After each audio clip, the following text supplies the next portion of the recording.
الرحمن الرحیم دلوں کے بندھن سیزن 2 مریم شیخ قسط نمبر 10۔ نینا یکسوئی سے ٹیبل پر جھکی اپنے کام میں مگن تھی، تبھی اس کے فون پر واٹس ایپ پر الرٹ ہوا۔ اس نے مصروف سے انداز میں ایک نظر فون کی روشن سکرین پر ڈالی، پھر سر جھٹک کر دوبارہ فائل کی طرف متوجہ ہو گئی، مگر اب اس کا ذہن فون پر ریسیوڈ ہونے والے میسیجز میں اٹکا ہوا تھا۔ وہ تھوڑی دیر تک لاتعلق بنی رہی، پھر بالآخر اس نے واٹس ایپ اوپن کیا تھا۔ سونا سائیں آپ کہاں ہیں؟ میر زوار کے مخصوص شیریں لب و لہجے پر اس کے پیازی لب کھل گئے تھے۔ وہ انگلیاں خود بخود موبائل کی سکرین پر تیزی سے چلنے لگیں۔ آن ڈیوٹی، اس نے مختصر جواب دیا۔ ایئرپورٹ پہنچ سکتی ہو؟ دوسری جانب وہ دل جان سے منتظر بیٹھا تھا۔ منٹ بدلنے سے پہلے جواب آیا، اس وقت ایئرپورٹ کیوں؟ صبح کے 4 بج رہے ہیں، ویسے بھی میں ڈیوٹی پر ہوں، نکل نہیں سکتی، نینا نے جان چھڑوانے والے انداز میں کہا۔ سونا سائیں کچھ بھی کرو وہاں سے نکلو، مجھے ایمرجنسی میں جانا پڑ رہا ہے، تمہارا دیدار کیے بنا نہیں جاؤں گا۔ فوراً ایئرپورٹ پہنچو، آدھے گھنٹے میں فلائٹ ہے، ہری اپ پلیز، میر زوار نے التجا کی تھی۔ ایئرپورٹ پر سب کے سامنے مجھ سے ملیں گی تو ہم سب کی نظروں میں آ جائیں گے، اسکینڈل بن گیا تو۔ یار آپ کو یہاں پہنچ کر مجھ سے ملنا نہیں ہے، بس میرے سامنے بیٹھ جانا ہے، ہم فون کے تھرو بات کریں گے، میں تمہیں دیکھنا چاہتا ہوں۔ نینا نے سکرین پر نظریں جمائے گہری سانس کھینچ کر خارج کی تھی۔ کیا مجھے جانا چاہیے؟ اس طرح تو میر زوار کے حوصلے بڑھ جائیں گے۔ اف کیا کروں؟ نینا بالوں میں انگلیاں پھنسائے خاموش نظروں سے میر زوار کے جذبوں سے گندے الفاظ کو دیکھ رہی تھی۔ ہرگز نہیں نینا، تم میر زوار کے جذبات کو مزید بھڑکانے کی کوشش نہیں کرو گی، تم ہرگز نہیں جاؤ گی، ورنہ واپسی کے راستے تم پر بند ہو جائیں گے۔ اسے جانے دو، تمہیں اس سے محبت نہیں ہے جو تم اس کے لیے اتنا سوچ رہی ہو۔ اس کے اندر سے آواز آئی۔ نینا نے مضطرب ہو کر اپنی کنپٹیوں کو مسلا تھا۔ Doctor Nina, everything is all right? مجھے تم کچھ پریشان لگ رہی ہو، نینا کے کلیگ نے اس کے پاس آ کر کہا۔ ہاں ڈاکٹر رضا، کیا میں کچھ دیر کے لیے آپ کی کار لے جا سکتی ہوں؟ نینا نے ایک پل میں نتیجے پر پہنچتے ہوئے اس کی بات کو یکساں نظر انداز کر کے اجازت طلب کی۔ بالکل لے جا سکتی ہیں، مگر اتنی رات کو جانا کہاں ہے؟ ڈاکٹر رضا نے حیرت سے استفادہ کیا۔ ایمرجنسی ہے، واپسی پر بتاؤں گی۔ وہ اس کے ہاتھ سے کی چین جھپٹتے ہوئے باہر کی جانب لپکی تھی۔ وہ رش ڈرائیونگ کرتے ہوئے ہاسپٹل سے ایئرپورٹ کا تقریباً آدھا فاصلہ منٹوں میں سمیٹ چکی تھی۔ نینا نے فون رنگ پر کال اٹینڈ کرتے ہوئے اسپیکر آن کیا تھا۔ نینا سائیں کہاں پہنچی ہو؟ فلائٹ آدھے گھنٹے لیٹ کروا چکا ہوں، زیادہ لیٹ کروایا تو پیسنجر شور کریں گے، سینس بن جائے گا۔ اسپیکر میں میر زوار کی گھمگیر آواز گونجی۔ 10 منٹ میں پہنچ رہی ہوں، نینا نے دھیرے سے کہا۔ وہ اپنی کیفیت خود بھی نہیں سمجھ پا رہی تھی۔ ڈسپیچر گیٹ پر بندہ کھڑا ہے، اندر آ جانا، تمہیں کوئی نہیں روکے گا۔ میر نے ہنگار بھرنے کے بعد اسے ہدایت دے کر کال ڈسکنیکٹ کر دی تھی۔ وہ گاڑی پارک کرنے کے بعد تقریباً بھاگتی دوڑتی ہوئی ڈسپیچر گیٹ تک پہنچی تھی۔ گیٹ سے اندر داخل ہونے پر تیز قدموں سے وہاں کی طویل راہداریاں عبور کرتی ہوئی ویٹنگ ایریا میں داخل ہوئی۔ اس کی متلاشی نظریں ادھر ادھر میر زوار کو ڈھونڈ رہی تھیں، پھر وہ جلد ہی نظر دوڑانے پر میر زوار کو دیکھنے میں کامیاب ہو گئی۔ میر زوار کافی فاصلے پر اپنے چاندی ساتھیوں کے ساتھ صوفے پر براجمان تھا۔ نینا چھوٹے چھوٹے قدم اٹھاتی میر زوار کے سامنے ہی، مگر اس کے نشستوں سے دور ترچھے رخ کی نشست کے سامنے جا کر رکی تھی۔ میر زوار نے طائرانہ نظر ہاڑ پر ڈالی، تبھی نینا پر اس کی نظر پڑی، مگر لوگوں کی موجودگی کے خیال سے اس نے فوراً ہی نظروں کا زاویہ بدل دیا۔ پھر چند لمحوں بعد دل کی آواز پر ایک بھرپور نظریں اس کا مکمل جائزہ لیا۔ نینا نے بلو نیرو جینز پر وائٹ شرٹ زیب بٹن کی ہوئی تھی۔ شرٹ کا نچلا حصہ جینز کے اندر بیلٹ سے دبا ہوا تھا۔ مخملی پیروں کو لانگ شوز میں قید کیے جو ٹخنوں سے ذرا اوپر تھے، صوفے پر بیٹھ کر ایک ٹانگ گھٹنے پر رکھے جھلنے لگی۔ وہ کسی بہترین برانڈ کمپنی کی ماڈل سے کم نہیں لگ رہی تھی۔ پورے ہال کی ستائشی نظریں اس کے ہوش ربا سراپے کا طواف کر رہی تھیں۔ میر زوار نے نظروں کے تصادم پر ذرا سی آئی برو چک کر اسے نظروں میں سراہا تھا۔ سونا سائیں پیاری لگ رہی ہو، دل کرتا ہے اپنے ساتھ ہی لے جاؤں۔ میر زوار کی طرف سے ٹیکس موصول ہوا۔ نینا کی مسکراہٹ کے ساتھ ہی ان دونوں کے ڈمپل بھی گہرے ہو گئے تھے۔ اپنے دل کو ذرا سنبھال کر رکھیں، بہت منظور ہوتا جا رہا ہے، نینا نے فٹافٹ رپلائی دیا۔ تم نے ہی بنایا ہے، ورنہ لڑکیوں کے معاملے میں تو یہ ہمیشہ سے بے زبان رہا ہے، اب یہ حال ہے کہ بغاوت پر اتر آیا ہے۔ باقاعدہ مقدمہ لڑتا ہے۔ میر زوار نے ایک ہاتھ اپنے سینے پر دل کی جگہ پر رکھا تھا۔ ہم سب کو پتہ ہے کہ لفظوں کے ہیر پھیر سے ہی آپ لوگوں کی دل و دماغ پر قبضہ جما لیتے ہیں۔ اپنی جادوگری مجھ پر چلانے کی کوشش مت کریں۔ یہ بتائیں کہ کچھ دیر پہلے تو کوئی پروگرام نہیں تھا، آپ نے کال پر بھی نہیں بتایا، پھر اچانک کیوں جا رہے ہیں؟ صبح ضروری میٹنگ ہے، شام تک واپس آ جاؤں گا۔ جب تم سے بات ہوئی تب تک کوئی ارادہ نہیں تھا جانے کا، اس لیے نہیں بتایا۔ میر زوار نے ایک ہاتھ کی انگلیاں اپنی گھنی دلکش مونچھوں میں سرسراتے ہوئے پورے ہاتھ داڑھی پر پھیرا۔ آپ کی آئیز ریڈ ہو رہی ہیں، بہت تھکے ہوئے لگ رہے ہیں۔ پھر کیا ضرورت ہے جانے کی؟ کام بہت ضروری ہے، اس لیے جانا پڑ رہا ہے۔ You don't worry my queen, flight میں نیند پوری ہو جائے گی۔ یہ برے دھندے چھوڑ کیوں نہیں دیتے؟ جتنا کمایا ہے کافی نہیں ہے کیا؟ اب تک اپنے لیے کما رہا تھا، اب صرف تمہارے لیے۔ یہ سب میں تمہارے لیے ہی تو کر رہا ہوں۔ مجھے بدنام مت کریں، میں اتنے میں بھی بہت خوش ہوں۔ میرے لیے خود کو مزید گناہگار مت کریں، مگر میں تو چاہتا ہوں دنیا بھر کی دولت تمہارے قدموں میں ڈھیر کر دوں۔ میر زوار کا جذباتی پن چہرے سے جھلکنے لگا۔ نینا کی گردن فخر سے تن گئی تھی۔ زوار اپنی روٹین سے زیادہ ہینڈسم لگ رہا تھا۔ کوئی خاص بات ہے یا پھر خاص ملاقات؟ نینا نے شرارت سے ہوا میں تیر چلایا تھا۔ حد ہے یار، لڑکیاں کبھی بھی کتنی بھی لبرل کیوں نہ ہو جائیں، لیکن ان میں سے شک کے جراثیم کبھی ختم نہیں ہونے والے۔ بندہ ملک سے باہر جا رہا ہے تو کیا تیار بھی نہیں ہو سکتا؟ تعریف ہی کرنی تھی تو ذرا دل خوش کرنے والے انداز میں کر دیتی۔ میر زوار نے منہ بگاڑ کر تعصب سے سر ہلایا۔ وہ آف وائٹ بوسکی کے شلوار سوٹ پر بلیک لیدر کی جیکٹ میں ملبوس تھا۔ اس کی دلکش رات کے اس پہر بھی تھکن اور نیند کے باوجود عروج پر تھی۔ ڈارک براؤن آنکھیں ہمیشہ کی طرح رت جگہوں کی ہلکی سی سرخی سے سجی غضب ڈھا رہی تھیں۔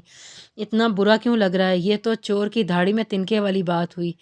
نینا نے بھی جواب داغا، ہمیں کوئی برا لگے گا؟ آپ ہماری سرکار ہیں، آپ کا حق ہے، آپ کچھ بھی کہہ سکتی ہیں۔ آپ تو آفیسر نے میر زوار کے پاس جھک کر کچھ کہا تو اس کی بات ادھوری رہ گئی۔ نینا سائیں، اب میں جانے والا ہوں، تم ہاسپٹل چلی جانا اور ڈرائیونگ احتیاط سے کرنا۔ میرے گارڈ تمہیں ہاسپٹل تک فالو کریں گے۔ فالو کیوں کریں گے؟ میں آئی بھی اکیلی تھی اور اکیلی جا بھی سکتی ہوں۔ نینا نے جھٹ رپلائی کیا تھا، یہ آپ کی بھول ہے کہ آپ اکیلی آئی تھیں۔ آپ کو بتاتا چلوں کہ میں آپ کو اکیلے کہیں بھی جانے نہیں دیتا۔ میر زوار نے اسے اشارہ دیا تھا، مگر یہ سن کر نینا دنگ رہ گئی تھی۔ آپ مجھ پر نظر رکھتے ہیں؟ نینا نے ٹیکس کرنے کے بعد میر زوار کی طرف دیکھا۔ بس خبر رکھتا ہوں، میں تم سے غافل نہیں رہ سکتا۔ مجھے دنیا والوں پر بھروسہ نہیں، تم بھی تو لیڈی ڈیانا بن کر گھومتی ہو۔ میر نے جواب دے کر کندھے اچکے۔ مبدی سی مسکراہٹ اس کے ہونٹوں پر کھیل رہی تھی۔ میر کا میسج ملتے ہی نینا نے کھا جانے والی نظروں سے اسے دیکھا، پھر اپنی جگہ سے کھڑی ہو گئی۔ وہ باہر جانے کے لیے قدم بڑھا رہی تھی، تبھی کوئی جان بوجھ کر اس سے بری طرح ٹکرایا۔ نینا نے تکلیف سے بلبلا کر اس 40-45 سال کے آدمی کو دیکھا جو ٹھٹائی سے اس کے سامنے کھڑا دانتوں کی نمائش کر رہا تھا۔ وہ اپنا بازو سہلاتے ہوئے آگے بڑھی گئی، مگر پیچھے سے زوردار تھپڑ کی آواز نے نینا کے قدم روک لیے تھے۔ اس نے پیچھے مڑ کر دیکھا تو میر زوار اس آدمی کا گریبان پکڑے اس کی مرمت میں مصروف تھا۔ میر نے پدر کئی تھپڑ اس کا جبڑا ہلا دیا تھا۔ ارد گرد لوگوں کا مجمع لگنے لگا تھا، سب گھیرے کی صورت میں ان دونوں کے گرد جمع تھے، مگر کسی میں بھی میر زوار کا ہاتھ نہ روکنے کی جرات نہیں تھی۔ میر زوار کے ساتھی اور سیکیورٹی اہلکار اس آدمی کو میر کی گرفت سے چھڑوانے کے لیے آگے بڑھے، لیکن وہ بتھرایا جا رہا تھا۔ میر سائیں سے چھوڑ دیں، آپ کے لیے بہت بڑا مسئلہ بن جائے گا، ایک ساتھی منسٹر نے اسے قابو کرتے ہوئے دھیرے سے کہا۔ میر زوار نے اس آدمی کو مار مار کر تقریباً ادموا کر دیا تھا، پھر بھی اس کا غصہ کم نہیں ہوا تھا۔ اس نے سیکیورٹی اہلکار سے گن جھپٹ کر اس آدمی پر تان دی تھی۔ نینا منہ پر ہاتھ رکھے دھڑکتے دل کے ساتھ یہ منظر دیکھ رہی تھی۔ میر کے وحشیانہ سلوک پر اس کا دل پسلیاں توڑ کر باہر نکلنے کو تھا۔ وہ پہلی بار میر کی ایسی دہشت، اس قدر جنونیت دیکھ کر ہک دک کھڑی رہ گئی تھی۔ اس کا سانس لینا بھی دشوار ہو رہا تھا۔ وہ پلٹ کر بوجھل ہوتے دل کے ساتھ وہاں سے چلی گئی۔ سر پلیز، آپ اپنے قانون اپنے ہاتھ میں نہیں لے سکتے۔ اگر اس نے کوئی حرکت کی ہے تو ہم اسے اریسٹ کر لیتے ہیں۔ لا اینڈ آرڈر قائم کرنے والے ہی جب اس پر قائم نہیں رہیں گے تو پبلک بھی کیوں کر پاسداری کرے گی؟ آفیسر نے بمشکل اسے فائر کرنے سے باز رکھا۔ یکدم ہی میر زوار کی گرفت گھن پر ڈھیلی پڑ گئی تھی۔ اس نے بڑی مشکل سے خود کو سنبھالا، پھر شعلہ بار نظریں زمین پر پڑے اس بندے سے ہٹائیں اور گن آفیسر کی طرف اچھال کر پیچھے ہٹ گیا تھا۔ میر سائیں، آپ کو بے قابو ہونا نہیں چاہیے تھا۔ اب یہ خبر آپ کے لیے کتنی مشکلات پیدا کر دے گی آپ کے مخالفین اور چینلز والے تو ویسے بھی ہاتھ دھو کر آپ کے پیچھے پڑے رہتے ہیں، اب تو سنہری موقع ان کے ہاتھ آ گیا۔ منسٹر نے اس کے ساتھ چلتے ہوئے فکر مندی سے کہا۔ باقی سب نے بھی اس کی تائید کی۔ چینلز اور مخالفین مائی فٹ، مجھے کسی کی پرواہ نہیں ہے۔ کیا اب میں ان چینلز والوں سے ڈروں گا؟ کوئی میرا کچھ بھی نہیں بگاڑ سکتا، جو کہنا ہے کہتے رہیں۔ میر زوار کا موڈ ہر درجے بگڑ چکا تھا۔ وہ سگریٹ لبوں میں دبا کر اپنے ازلی سرپھرے انداز میں بولا، یہ شخص مجھے لے کر اتنا پرزیسو ہو رہا ہے، ذرا سی بات پر اس بیچارے آدمی کی درگت بنا دی۔ جب اسے حقیقت پتہ چلے گی تو میرا کیا حشر کرے گا؟ نینا ڈرائیونگ کرتے ہوئے اپنی ہی سوچوں سے خوفزدہ ہو رہی تھی۔ موم، آپ بس کوئی گڑبڑ مت کریے گا، جیسے میں نے سمجھایا ویسے ہی کریے گا۔ جب میں آپ کو میسج کروں اسی وقت آپ کو کسی بھی طرح زائم کو مجھے پک کرنے کے لیے بھیجنا ہے۔ اول تو وہ انکار نہیں کرے گا، نہیں اگر کرے گا بھی تو آپ کسی بھی طریقے سے اسے راضی کر کے بھیجیے گا۔ اب میں نکلتی ہوں، ڈیڈ گاڑی میں میرا ویٹ کر رہے ہوں گے۔ تحریم نے رانیہ کے گال سے گال مس کیا تھا۔ تحریم، مجھے کچھ سمجھ نہیں آ رہا کہ آخر تم کرنا کیا چاہ رہی ہو؟ تمہارے ڈیڈ اکیلے کراچی آ رہے تھے مگر میں ان کے ساتھ آ گئی۔ کتنے دن سے تم یہاں ہو؟ مجھے تمہاری یاد آ رہی تھی، اور تم ہو کہ میر ہاؤس جا رہی ہو۔ ٹائم تو دیکھو 10 بج رہے ہیں، اتنی رات کو جاؤ گی تو واپس کب آؤ گی؟ رانیہ تفکر سے بولی تھی۔ مام، یہ کراچی ہے، گاؤں نہیں ہے، یہاں 10 بجے دن شروع ہوتا ہے اور میں واپس آ کر آپ کے ساتھ ہی رہوں گی۔ آپ بس دیکھتی جائیں میں کیا کرتی ہوں، اب میرے سارے مسئلے خود بخود حل ہوتے جائیں گے۔ تحریم کے خوبصورت چہرے پر شیطانی مسکراہٹ ابھری۔ بیٹا، وہ تم سے شادی کے لیے صاف انکار کر چکا ہے، تم اس کے لیے خود کو کیوں پریشان کر رہی ہو؟ جو رشتے زبردستی کی بنیاد پر قائم کیے جائیں وہ کبھی کامیاب نہیں ہوتے۔ رانیہ نے اسے سمجھانے کی کوشش کی۔ سب کچھ اس کی رضامندی سے ہوگا، وہ خود میرے پاس آئے گا۔ جو تقدیر سے نہ مل رہا ہو اسے تدبیر سے حاصل کر لینا چاہیے، تحریم نے بے لچک لہجے میں کہا اور پرس سنبھالتی ہوئی چلی گئی۔ ارحان، کیوں نہ ہم سب مل کر پکنک پر چلیں؟ بہت بورنگ ہو رہی ہے، اس بہانے کچھ ہلا گلا ہو جائے گا۔ نینا اور تحریم کو بھی ساتھ لے چلیں گے، نینا بھی جاب کی ہو کر رہ گئی ہے اور آج کل تحریم آپی بھی نہیں آ رہی، اس بہانے سب اکٹھے ہو جائیں گے۔ اروما کو بیٹھے بیٹھے خیال آیا تو اس نے ارحان کو بھی اپنا ہم خیال کرنا چاہا۔ زیادہ باتیں مت بناؤ، میں سب جانتا ہوں تمہیں بے موسم پکنک کیوں سوج رہی ہے۔ ہم پکنک بنا بھی لیں تب بھی وہ نہیں آئے گا جس کے لیے تم سارا بکھیڑا کھڑا کرنا چاہتی ہو۔ ارحان مسکراہٹ دبائے شرارت سے بولا۔ ارحان، تم بہت بدتمیز ہو، اور زور سے بولا تاکہ سب سن لیں۔ اس نے پاس پڑا میگزین اٹھا کر ارحان کے سر پر مارا تھا۔ گھر میں کوئی بھی نہیں ہے اس لیے کہا ہے، ورنہ اتنا بے وقوف تو میں بھی نہیں ہوں۔ ارحان سنجیدگی سے بولا۔ دادا سائیں تو ہے نا، وہ کسی بھی وقت جاذب بھائی بھی آ سکتے ہیں۔ اروما نے اسے جتایا۔ ویسے تمہارے شاہ صاحب کچھ زیادہ ہی بد مزاج نہیں ہیں، پہلے تو پھر بھی ہنس بول لیتے تھے مگر اب تو ہر دم اکھڑے سے رہتے ہیں۔ ارحان ورق گردانی کرتے ہوئے منہ بنا کر بولا، جبکہ آنکھوں میں شرارت بھری تھی۔ بکواس مت کرو، وہ ہمیشہ سے ہی کم بولتے ہیں اور انہیں زیادہ بولنے والے لوگ پسند بھی نہیں ہیں، اس لیے تمہیں لفٹ نہیں کرواتے۔ اروما نے اسے منہ چڑھایا۔ وہ مجھے کیا لفٹ نہیں کروائیں گے؟ میں خود ایسے کڑوے کریلوں کی کمپنیوں سے دور بھاگتا ہوں، خود تو بیزار رہتے ہیں، دوسروں کو بھی بیزار کر دیتے ہیں۔ میر ارحان نے جوابی کارروائی کی۔ اچھا، ان پر تبصرہ کرنا بند کرو، کمنگ سنڈے کا پروگرام رکھیں گے۔ سنڈے کو نینا کا بھی آف ہوگا مگر پہلے سے اس کا پوچھنا ہوگا، کیا پتہ اس کی ڈیوٹی ہو۔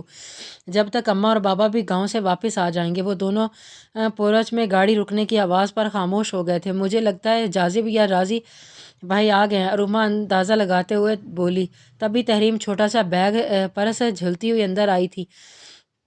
تم نے زبردست پلان بنایا، میں بھی بہت بور ہو گئی ہوں اور نینا بھی جاب کے چکر میں بیزی ہو کر رہ گئی ہے۔ یوں کرتے ہیں، میر زوار کے ریزورٹ پر چلتے ہیں۔ تحریم آپی، کمال کا آئیڈیا، ابھی میں سوچ رہی تھی کہ پکنک پر کہاں جائیں گے، ریزورٹ کا تو خیال ہی نہیں آیا۔ اروما بولی، خیال بھی انہیں آتے ہیں جو دماغ کا استعمال کرتے ہیں، تمہارے پاس دماغ ہی کہاں ہے؟ تحریم آپی کے صدقے ہی کچھ کھلا پلا دو، مجھے تو تم پوچھو گی نہیں، انہیں بھی سوکھا بٹھایا ہوا ہے۔ ارحان معصومیت سے بولا، جبکہ کچھ ہی دیر میں ڈرائی فروٹس کی پلیٹ پر ہاتھ صاف کر کے بیٹھا تھا۔ تحریم آپی، آپ کے لیے کھانا لگواؤں؟ ہم دونوں تو کھا چکے ہیں۔ اروما نے میر ارحان کو گھورتے ہوئے تحریم سے پوچھا۔ ارے نہیں، کھانے کا بالکل بھی موڈ نہیں ہے، تم بس چائے پلوا دو۔ تحریم موبائل سے نظریں ہٹا کر بولی، ٹھیک ہے، میں نصیر سے چائے کے لیے کہہ کر آتی ہوں۔ اروما نے ملازمہ کی تلاش میں ادھر ادھر نگاہ دوڑائی، پھر اٹھتے ہوئے بولی، بھئی میں تو صرف تمہارے ہاتھ کی چائے پیوں گی، یہ جو تمہارا نیا بٹلر ہے بالکل بیکار چائے بناتا ہے۔ تحریم منہ بگاڑ کر بولی تھی۔ اچھا میں ابھی بنا کر لاتی ہوں۔ اروما مسکراتے ہوئے بولی میں بھی چلتی ہوں، ساتھ بنائیں گے۔ تحریم فوراً اس کے ساتھ ہو گئی تھی۔ وہ دونوں ایک ساتھ چلتی ہوئی کچن میں پہنچی تھی۔ بابا آپ اب آرام کریں کیونکہ اب کوئی بھی ڈنر نہیں کرے گا۔ جیزی بھائی اور زوار بھائی ڈنر باہر ہی کریں گے اور چائے میں خود بنانے لگی ہوں۔ اروما نے کیبنٹ سے پین نکالتے ہوئے بٹلر کی چھٹی کی۔ وہ سر ہلاتے ہوئے چلا گیا۔ اروما چائے کا پانی رکھ رہی تھی اور تحریم کا دماغ مسلسل سازش بننے میں مصروف تھا۔ وہ نہ جانے کب سے اس سرہنی موقع کا انتظار کر رہی تھی جو اب جا کر اسے میسر ہوا تھا، اور تحریم اسے ضائع نہیں کرنا چاہتی تھی۔ نینا کے ذریعے سے معلوم ہو گیا تھا کہ نگین اور میر سبکتگین کچھ دنوں کے لیے گاؤں گئے ہوئے ہیں۔ وہ ایسے ہی کسی موقع کے انتظار میں تھی کب اروما اور ارحان گھر میں تنہا اور وہ موقع کا فائدہ اٹھا سکے۔ اس لیے وہ رانیہ کو میسج کرنے کے بعد کچن میں آئی تھی۔ آپ ہی کیا سوچ رہی ہو؟ تحریم گہری سوچ میں گم تھی۔ اروما کی آواز پر چونکی تھی۔ کچھ نہیں، میں سوچ رہی تھی نینا کو بھی یہاں بلا لیا جائے، مگر میرا فون لیونگ روم میں ہی رہ گیا ہے۔ تحریم نے مکاری سے کہا۔ کوئی بات نہیں آپی، میں آپ کا فون لے کر آتی ہوں، یا پھر میں خود ہی اسے کال کر دیتی ہوں۔ اروما بولی یہ ٹھیک رہے گا، تم اسے کال کرو، میں چائے لے کر آ رہی ہوں۔ تحریم کو اب اپنی سازش کامیاب ہوتی نظر آ رہی تھی۔ وہ خوش دلی سے بولی۔ اس نے اروما کے جاتے ہی گریبان سے نیند کی ٹیبلٹس نکالی تھیں، کپوں میں چائے انڈیلی کرینے سے ٹرے میں سجایا، پھر اروما کے کپ پر نشانی لگائی۔ وہ 3 ٹیبلٹس اس کے کپ میں ڈال کر مکس کر دیں۔ یہ کاروائی کرنے کے بعد اعتماد سے ٹرے اٹھائے لیونگ روم میں آ گئی۔ نینا سے بات ہو گئی؟ اس نے اروما سے پوچھا۔ جی ہو گئی ہے، مگر وہ کہہ رہی تھیں کہ بہت بیزی ہیں، تھکی ہوئی ہیں، یہاں نہیں آ سکتی، ڈیوٹی آف ہونے کے بعد ہی گھر ہی جائیں گی۔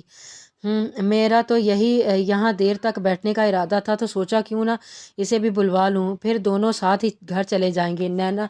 تحریم نینا کا نہ آنے کی خبر سے پرسکون ہو گئی، کیونکہ اس نے اروما کو کچن سے ہٹانے کے لیے نینا کو بلانے کا بہانہ تو کر دیا تھا، مگر نینا یہاں آ جاتی تو اس کا پلان چوپٹ بھی ہو سکتا تھا۔ لیکن اس وقت قسمت تحریم کا بھرپور ساتھ دے رہی تھی۔ ارحان چائے لو نا، ٹھنڈی ہو جائے گی۔ تحریم نے سرائیے سے اٹھا کر کپ ارحان کی طرف بڑھایا۔ مبدہ ارحان غلط کپ نہ اٹھا لے۔ پھر اپنا کپ ہاتھ میں لے کر بیٹھ گئی۔ ارحان اور اروما چائے کے شپ لیتے ہوئے سکرین پر چلنے والے میچ کی طرف متوجہ تھے۔ تحریم دل ہی دل میں خود کو سرا رہی تھی۔ اب اسے شدت سے زائم شاہ کی آمد کا انتظار تھا۔ اروما کیا بات ہے، تمہاری طبیعت تو ٹھیک ہے؟ تحریم نے بلند آواز میں اسے پکارا۔ ارحان نے بھی سکرین سے نظریں ہٹا کر اروما کی طرف دیکھا جو بیٹھے بیٹھے اونگ رہی تھی۔ وہ دونوں لپک کر اس کی طرف بڑھے۔ مجھے ایسا لگا جیسے میرا سر بری طرح چکرا رہا ہے، اروما خمار آلود لہجے میں بولی۔ اس نے دونوں ہاتھوں میں اپنا سر تھام رکھا تھا۔ ابھی تو میں یہ بالکل ٹھیک تھی، اچانک سے اسے کیا ہو گیا؟ تحریم اس کا ماتھے پر ہاتھ رکھ کر انجان بنی فکر مندی سے کہہ رہی تھی۔ ارحان میری آنکھیں بند ہو رہی ہیں، مجھے چکر آ رہا ہے۔ اروما کی حالت غیر ہونے لگی۔ مجھے لگتا ہے آپی کا بی پی لو ہو رہا ہے، میں ڈاکٹر کو بلاتا ہوں۔ ارحان تحریم کی بات طرف دیکھ کر بولا۔ ہاں ہو جاتا ہے کبھی کبھی، مگر اس میں ڈاکٹر کو بلانے کی کیا ضرورت ہے؟ تم اس کے پاس بیٹھو، میں جوس لے کر آتی ہوں، پیتے ہی اس کی طبیعت سنبھل جائے گی۔ تحریم نے گھبرا کر کہا۔ اوکے پلیز جلدی لے آؤ۔ ارحان التجائیہ نظروں سے اسے دیکھ کر تحریم فوراً ہی جوس لینے کے بہانے سے چلی گئی، مگر اوپر جانے والی سیڑھیوں کی اوٹ میں کھڑی ہو کر زائم شاہ کا انتظار کرنے لگی۔ اس کارروائی میں تقریباً آدھا گھنٹہ گزر چکا تھا۔ وہ رانیہ کو میسج چائے بنانے سے پہلے ہی کر چکی تھی، اس لیے اسے زیادہ انتظار نہیں کرنا پڑا، اور اسے گاڑی کے ہارن کی آواز آئی تھی۔ تھوڑی دیر بعد زائم شاہ اندرونی دروازہ کھول کر داخل ہوا۔ وہ بڑے سے گلاس ڈور کے سامنے رک کر نگاہ دوڑا رہا تھا، پھر کچھ سوچ کر لیونگ روم کی طرف قدم بڑھائے، مگر اندر داخل ہونے سے پہلے اس کے قدم زمین نے جھکڑ لیے تھے۔ اس کی نظروں کے بالکل سامنے اروما صوفے پر دراز تھی اور ارحان 2 زانوں زمین پر بیٹھ کر اس پر جھکا ہوا تھا۔ زائم کو اروما کی ٹانگیں اور اس کا سر کا پچھلا حصہ نظر آ رہا تھا، پچھلے رخ سے اروما کا چہرہ دکھائی نہیں دے رہا تھا۔ ارحان نے ایک ہاتھ سے اس کے سر کو سہلایا۔ زائم شاہ کے لیے منظر ناقابل یقین ہونے کے ساتھ ناقابل برداشت بھی ہو گیا۔ اروما کی ذات اس کے لیے معتبر تھی، اور اس وقت وہی اس کی غیر موجودگی میں اس کی محبت اور اعتماد کا بت پاش کر گئی تھی۔ وہ خود کو بلندیوں سے گرتا ہوا محسوس کر رہا تھا، آنکھوں میں حد درجے جلن اور سانس بے ترتیب ہو رہی تھی۔ ارحان نے اروما کا ہاتھ اپنے ہاتھ میں لیا تو زائم شاہ کو خود پر قابو رکھنا دشوار ہو گیا۔ وہ یہاں کھڑا کوئی تماشا نہیں کرنا چاہتا تھا، اس لیے بے آواز قدموں سے واپس لوٹ گیا۔ وہ اپنے آپ کو گھسیٹتا ہوا گاڑی تک لایا اور یہ بھی فراموش کر گیا کہ تحریم کو پک کرنے آیا تھا یا پھر کسی کا بھی سامنا کرنے کی کنڈیشن میں نہیں تھا، اس لیے گاڑی سٹارٹ کرتے ہی کھلے گیٹ سے تیزی کے ساتھ نکال لے گیا تھا۔ جاری ہے۔